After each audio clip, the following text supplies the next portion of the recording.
Okay hello. तो आज की क्लास में हम लोग क्या देखने वाले हैं, सेकंड इक्वेशन ऑफ मोशन। हम लोगों ने लास्ट क्लास में फर्स्ट इक्वेशन ऑफ मोशन देखा और साथ के साथ इंटीग्रेशन के बारे में ब्रीफ इंट्रो भी देखा। अगर तुम्हें नहीं याद कोई बात नहीं, मैं अभी हल्का फुल्का बता दूंगा, याद आ जाएगा तुम्हें। तो अब सेकंड इक्वेशन ऑफ मोशन जो कि हमें पता है क्या होती है, S is equals to u t plus half a t square. अब इसको कैसे डिराइव कर सकते हैं हम, बाय यूजिंग कैलकुलस मेथड। ठीक है, इसको यूज करके कैसे निकालेंगे, तो सिंपली यहां पे हमें एक फॉर्मूला और पता है, v is equals to d s by d t. ये भी तुम्हें पता है, जैसे a is equals to dv by d t होता है ना, वैसे v is equals to d s by d t होता है। s क्या है हमारे पास, डिस्प्लेसमेंट है एक तरीके से। तो यहां से अगर तुम ds लिखोगे तो ds को क्या लिख सकते हो, v dt लिख सकते हो। सिंपली मैंने मल्टीप्लाई में भेज दिया और कुछ नहीं। इसके बाद मैंने तुम्हें बताया था IBS का क्या मतलब होता है, इंटीग्रेटिंग बोथ साइड्स। दोनों साइड्स पे हम क्या करने वाले हैं, इंटीग्रेशन करेंगे। साथ के साथ हम क्या करेंगे, प्रॉपर लिमिट्स के साथ करेंगे कि प्रॉपर लिमिट हमने शुरुआत कहां से करी है और एंड कहां पे करा है। ठीक है ना। अब शुरुआत मान लो यहां पे ds है, तो शुरुआत हम लोग मानते हैं कि हमने शुरू जब किया तो हमारे पास जो डिस्टेंस हमने कवर किया वो कितना था, 0। और जब खत्म होते होते हमने जो डिस्टेंस कवर किया वो कितना हो गया, s हो गया, मान लो। ठीक है, सिंपल सी बात है। और यहां पे अब जब हम शुरुआत कर रहे थे तो मान लो डिस्टेंस हमने कवर किया कितना, 0, और खत्म होते होते जो डिस्टेंस हमारा कवर हो गया वो कितना हो गया, t हो गया। ठीक है, तो सिंपल सी बात है, ये हमने लोगों ने केस मान के चला है। तुम चाहोगे तो दूसरा केस मान सकते हो कि शुरुआत हमने मान लो करी s1 डिस्टेंस के साथ 10 मीटर के साथ और खत्म किया 20 मीटर पे, तो तुम चाहो तो वो लिमिट रख के भी क्वेश्चन सॉल्व कर सकते हो, कोई गलत नहीं है उसमें।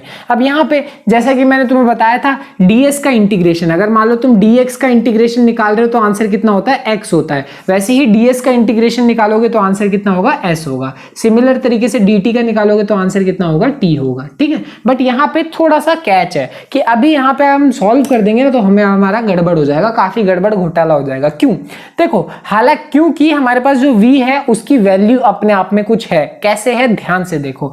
हमारे पास ये जो है, अब इसको तो मैं चलो लिख देता हूं s, और लिमिट्स इसकी 0 से लेकर s।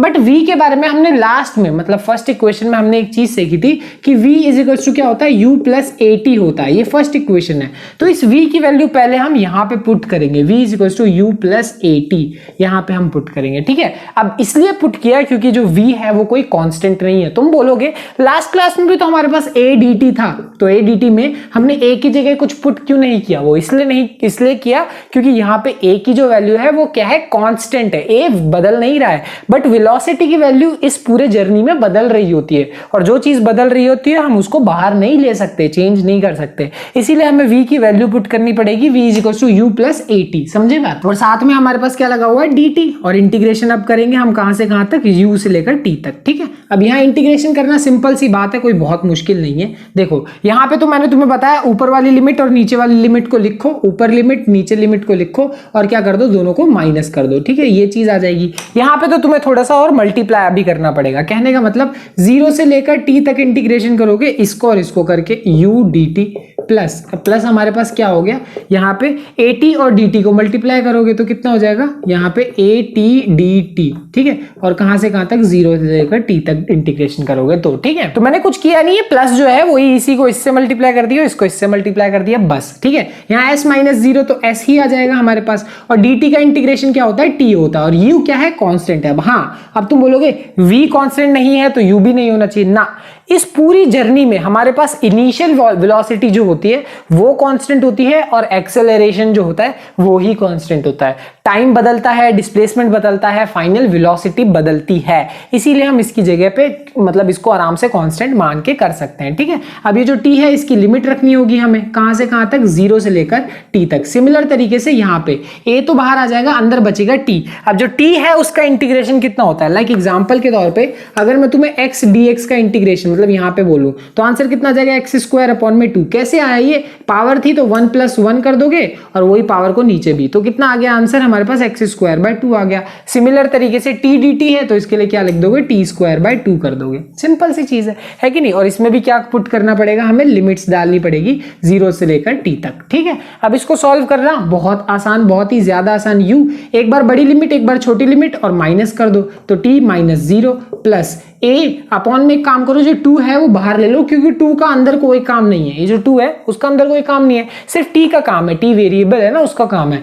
तो बड़ी लिमिट छोटी लिमिट अंदर पुट करो और माइनस कर दो, बस। तो 0 ये हो गया, ठीक है। तो 0 तो तुम कहीं पे भी पुट कर दो, आंसर 0 ही आने वाला है कि नहीं। तो यहाँ पे s इक्वल्स टू क्या बचेगा, ut प्लस ये हो गया हाफ a टी स्क्वायर, जो कि हमारी क्या है, सेकंड इक्वेशन है।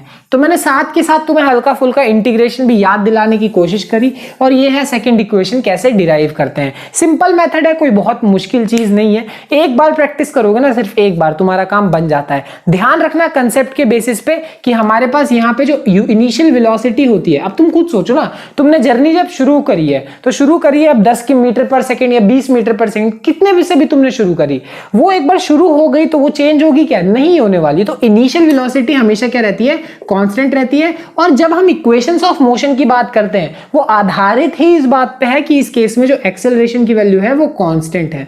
अगर एक्सेलरेशन की वैल्यू कांस्टेंट नहीं होगी तो इक्वेशंस ऑफ मोशन का कोई मतलब भी नहीं है। इसीलिए मैं a को बाहर ले सकता हूं, इंटीग्रेशन में a को बाहर ले सकता हूं, u को बाहर ले सकता हूं, बट v को बाहर नहीं ले सकता। ये कंसेप्ट भी समझना जरूरी है, ठीक है। खैर मिलते हैं अगली क्लास में, जहां पे हम थर्ड इक्वेशन करेंगे। Bye bye.